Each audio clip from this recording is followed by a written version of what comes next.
நம்ம மைண்ட் சொல்கிறத கேட்டு அந்த நொடி வாழாமல் வாழ்க்கை முழுக்க தொலைச்ச நிறைய நபர்களை நான் பார்த்துருக்கேன்.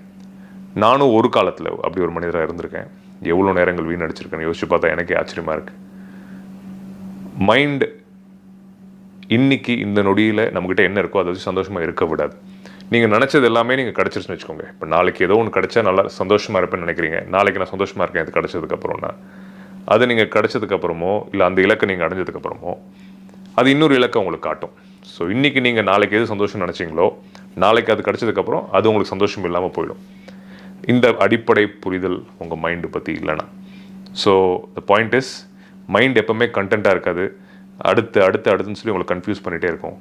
ஸோ அதை ஒதுக்கி வச்சுட்டு இந்த புரிதலோட வாழ்க்கை நீங்கள் வாழ ஆரம்பிச்சிங்கன்னா கண்டிப்பாக நல்ல விஷயங்கள் நிறைய வந்துக்கிட்டே இருக்கும்.